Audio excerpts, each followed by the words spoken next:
la première expertise a été longue puisque c'était 2 grosses demi-journées et elle a eu des comportements très variables au fil donc de cette journée au total.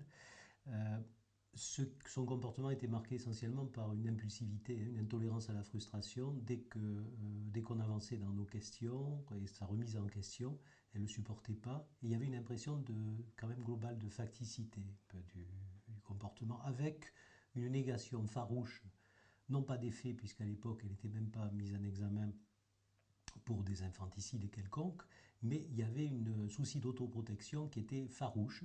Et dès qu'on franchissait une limite où elle sentait qu'on pouvait douter de ses affirmations, à ce moment-là, elle s'énervait. Elle a même quitté la pièce au moins une fois. Je ne sais pas si plusieurs fois, je ne sais pas, enfin au moins une fois, il a fallu aller la chercher. Elle a accepté d'ailleurs de revenir. Donc, facticité, impulsivité. Sachant qu'elle n'est pas hystérique, mais elle en a des traits, ça sans aucun doute, notamment sa mythomanie, puisqu'on ne sait jamais trop dans ce qu'elle raconte ce qui est vrai, ce qui n'est pas vrai. Il y a des éléments de vérité, mais il y a aussi des éléments alors j'allais dire de mensonge, ce n'est pas du mensonge en fait, hein, c'est de la mythomanie, sachant que la différence qu'on peut faire entre le mensonge et la mythomanie, c'est que le mensonge est utilitaire et que la mythomanie, la seule utilité, c'est de narcissique, c'est de se revaloriser. Et là, on est dans ce cadre. Alors, se revaloriser d'ailleurs, ou se dévaloriser, mais en se victimisant, mais attirer l'attention en tout cas d'autrui.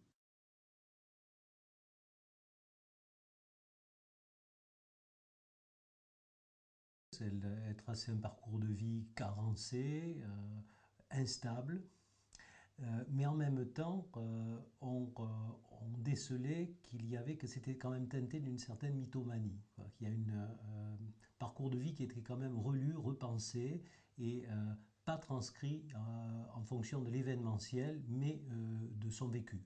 Alors, ce qui est normal d'ailleurs dans un récit de vie, mais chez elle, c'était particulièrement marqué, avec des périodes qu'elle décrivait comme de très bonnes adaptations, assez courtes, et je pense qu'elle était à ce moment-là adaptée, et puis des périodes de déstabilisation, et là aussi intenses, une espèce d'oscillation entre finalement le conforme et le transgressif à outrance.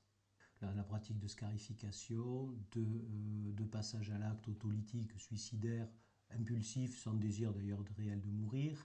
La première tentative de suicide, j'ai déjà dit, elle avait dit que c'était pour se faire voir. Il y avait une idée de, je dirais, démonstrativité. Il y a l'instabilité aussi qui est à mettre sur le compte de cette labilité comportementale. Et puis il y a la disharmonie des affects, avec des affects qui ne sont pas bien définis, quoi. On ne sait pas quels sont les rapports d'amour et de haine. Et la labilité comportementale est une des caractéristiques aussi, en tout cas, des personnalités borderline, quoi.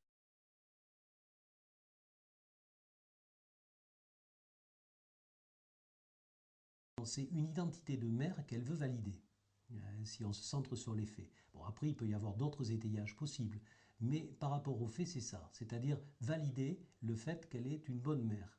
Et à un moment donné, elle m'avait dit d'ailleurs, j'avais posé une question, elle avait répondu, et je lui ai dit, mais ça ne s'adresse pas à vous en tant que mère, et elle m'a répondu, mais je ne suis que ça.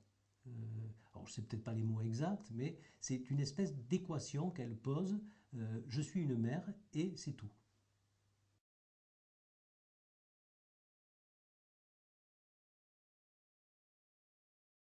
Alors dans son discours, dans ce qu'il y a de verbal en tout cas, c'est une affection sans borne et effectivement fusionnelle puisque l'enfant quelque part n'a pas sa place à lui.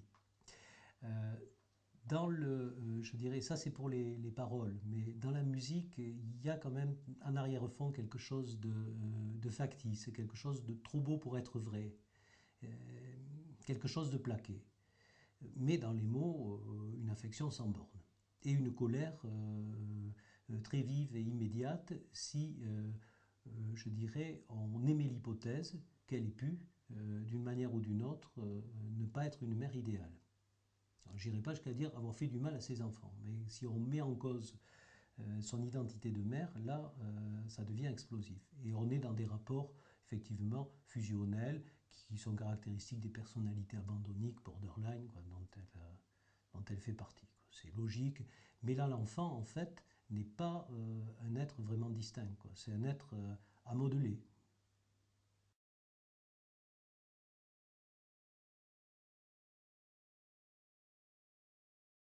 On peut l'interpréter comme une ambivalence, mais enfin, moi, mon interprétation, ce serait plutôt parce que c'est un plaquage affectif, quoi. Parce qu'en fait, bon, quelque part, on peut dire elle a singulièrement manqué d'amour dans son enfance, et l'amour ne s'apprend pas, mais enfin, quelque part, ça se transmet, quoi.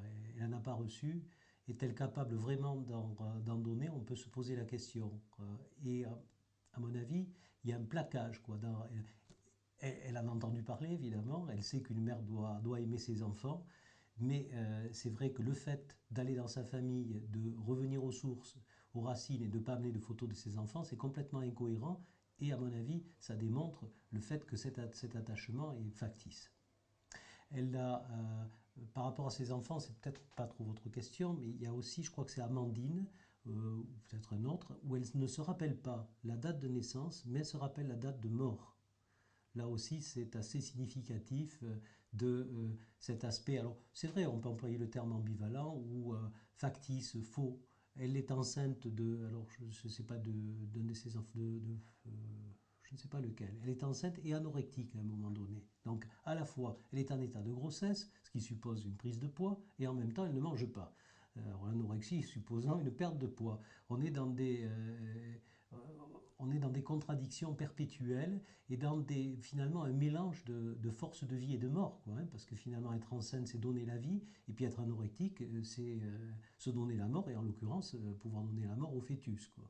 Et là il y avait comme déjà un peu l'esquisse, quoi, hein, du Munchausen, quoi, dans finalement cette grossesse avec anorexie.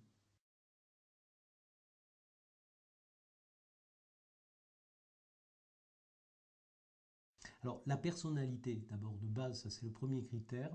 Il faut que ça soit une personnalité qui soit soucieuse d'une validation par rapport au regard d'autrui. C'est-à-dire en faux self, quelqu'un qui a besoin d'être reconnu. Et donc là, on trouve ça chez les borderline, on trouve ça également chez les hystériques. Là, et elle valide ces deux critères cliniques, ça, sans l'ombre d'un doute. La deuxième caractéristique, c'est par rapport à Munchausen par procuration, c'est que l'enfant puisse soupçonner l'existence chez l'enfant d'une pathomimie, c'est-à-dire d'un trouble factice. Et puis il y a l'attitude de la mère face à l'urgence. Alors, ce qui est décrit habituellement, c'est qu'elle est très préoccupée, qu'elle veut paraître une bonne mère. Alors, c'est vrai, mais moi je ne suis pas certain qu'elle y arrive tout le temps. Et Madame Cali n'y arrivait pas, puisqu'elle paraissait quand même globalement aux différents intervenants bizarre, inadaptée dans son. Moi je pense que c'est parce qu'elle n'y arrivait pas, parce qu'elle est dans une facticité des affects et qu'elle n'arrivait pas à restituer à des personnes, surtout des personnes habituées aux urgences, donc qui ont l'habitude de voir les réactions des parents aimants, je dirais, face à une urgence touchant leur enfant, elles sonnaient faux. Et alors après, elle a, par rapport à cette facticité, il y a le décalage par rapport à la cyanose, puisqu'elle insistait sur le fait que les enfants étaient bleus. Or, quand les secours arrivaient, les enfants n'étaient plus bleus, n'étaient plus cyanosés. Et tout simplement, oui, c'est parce qu'elle les avait vus, elles bleues, et que je dirais, dans son imagerie mentale, ils étaient bleus, mais ils ne l'étaient plus quand les secours étaient arrivés. Alors, appliqué à Madame Cali, cliniquement, elle est borderline, ça, il n'y a pas l'ombre d'un doute. Elle a des traits histrioniques, hystériques, là aussi. Elle a la personnalité adéquate, ce qui ne veut pas dire d'ailleurs que tous les borderline et tous les hystériques ont des Munchausen, hein. En tout cas, elle a cette personnalité de base. On retrouve manifestement une pathomimie, hein, chez les enfants, que ce soit les enfants décédés ou que ce soit Lucas qui ne l'est pas, Yann étant préservé, et on retrouve l'écosystème familial. Je pense que tous les critères sont validés. Pour moi, il n'y a pas d'alternative possible au diagnostic. Et quand je dis pour moi, on a fait quand même l'expertise à deux. Et avec mon confrère le docteur Assens, pour nous, il n'y avait vraiment pas d'autre hypothèse à retenir. Euh, A posteriori, hein, parce qu'on n'était pas forcément. La juge d'instruction nous a posé la question dans ce sens, mais enfin, on aurait pu répondre non, hein, il n'y avait pas de souci là-dessus.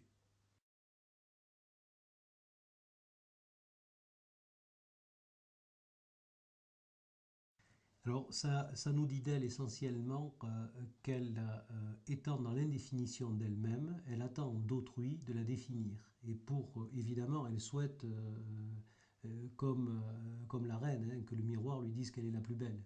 Et ça passe là par quelque chose de morbide, quoi. Mais enfin, pour qu'on valide le fait qu'elle est une bonne mère, alors que je pense qu'elle a de sérieux doutes sur, pas au niveau verbal, mais en tout cas au fond d'elle-même, je pense qu'elle a de sérieux doutes sur le fait qu'elle est une bonne mère. Et d'ailleurs, je pense que ça a été aussi, même j'en suis sûr, ça a été remarqué par mes confrères que pendant ses grossesses ou aussi après les décès des enfants, elle était très froide, quoi. Enfin, ça n'a pas, c'est pas ses affects qui ont marqué les observateurs. Donc je pense qu'elle avait des doutes sur le fait d'être une bonne mère. Il fallait donc que les autres lui donnent ce statut. Et une possibilité, c'était pas la seule, mais enfin une possibilité euh, efficace, je dirais, entre guillemets, c'était que les enfants soient très malades et qu'elle soit présente pour eux, pour les accompagner dans cette maladie qu'elle provoquait dans le cadre de ce Munchausen.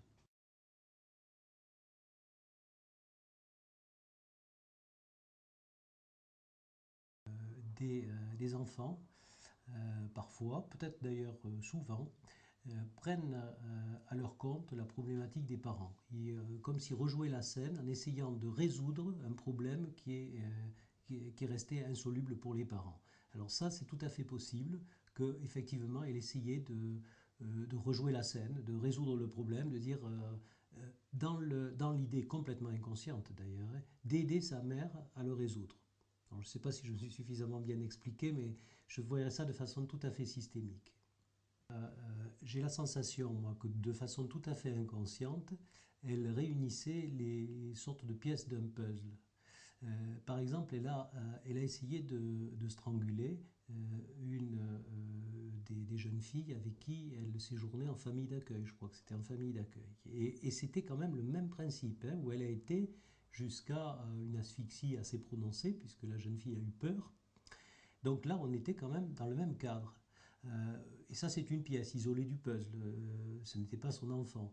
Le désir de grossesse, à mon avis, c'est une autre pièce. Et les pièces se sont réunies pour créer le Munchausen. Voilà comment je vois les choses.